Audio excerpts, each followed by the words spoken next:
has been brought to you by the letter Z. All right, guys, it is the very last episode of the ABCs of Archaeology, and I think I'm going to cry.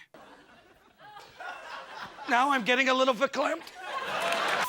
And that brings us all the way to Z, which on this show stands for Zoo Archaeology. And no, this is not about digging archaeologically in zoos. It's about the archaeological remains of animals.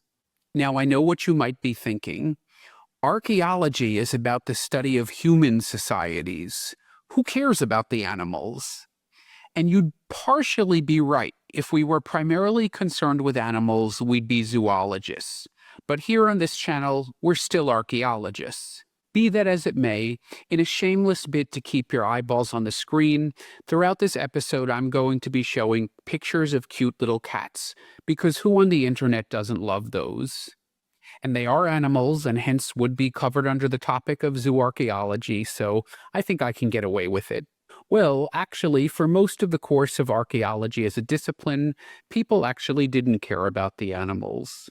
In fact, they didn't even really care about the human remains. They often just tossed those away. They just cared about the bling.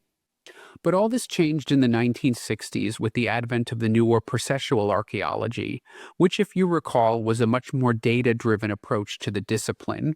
So they cared about how humans and animals interacted, whether that it be as food, as beasts of burden, as objects of religious worship, or even as beloved pets, as these relationships were all deemed important to telling the whole human story. So studying animals is important for a lot of reasons.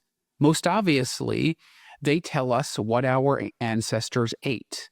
And as you may know, a lot of them had some pretty strange diets. They're eating the dogs, the people that came in. They're eating the cats. They're eating the pets. And what people ate can tell you a lot about them, how healthy they were, how they spent their time, and even religious practices. Why does that pig hate Jewish people? And as until the 20th century, most people were engaged in agriculture, the animal remains, or as we say in archaeology, faunal assemblage found at a site, tells you a lot about the societies in which they were found. And the clues left on the bones of the animals also will tell you a lot.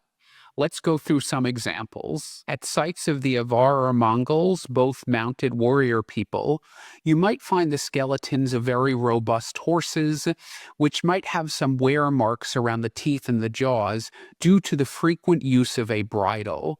On the other hand, on a site representing a more sedentary society, where horses would have been engaged more in agricultural and practical uses, you might see signs and pathologies on the horse's skeletons consistent with the bearing of heavy burdens. And trust me, all those heavy loads actually leave quite a noticeable mark on the horse's skeletons.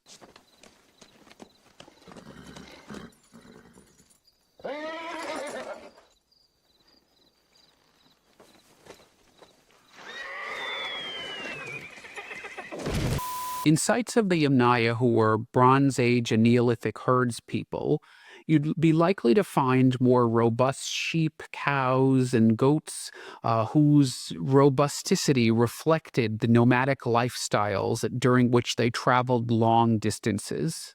On the other hand, the Bell-Beaker people, who lived in the latter Yamnaya period, they were more likely to be settled farmers, and hence the animals you'd find on those sites would more likely have pathologies consistent with farm work, or if they were used for meat, more reflective of a sedentary grazing lifestyle. So you get the idea. In agricultural or subsistence economies, which were pretty much all economies until about 5 minutes ago in the scheme of things, animals were key to understanding how people survived.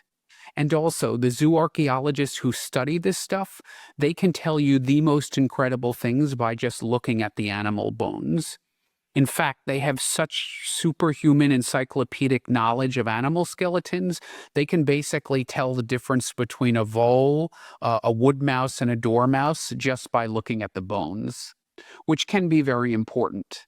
For example, if a rodent not native to an area is found living alongside people, that's often evidence for trade links, because we know those critters are infamous for hitching rides on wagons and in ships.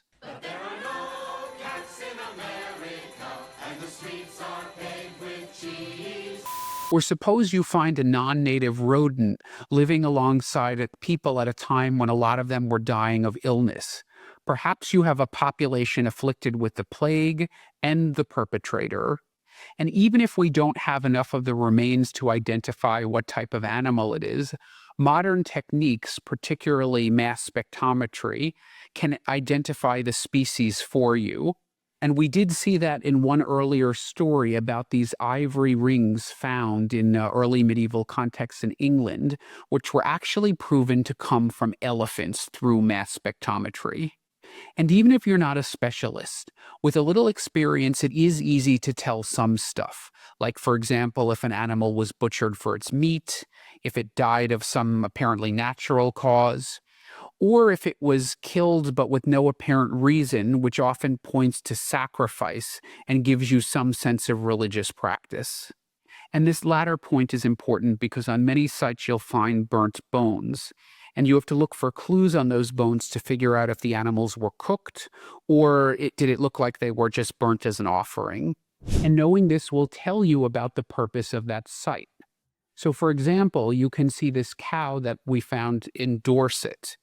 This one was basically just cut in half. No signs of any meat being scraped off the bones or joints being taken off. So this was probably some sort of sacrificial ritual. And you can take a drink.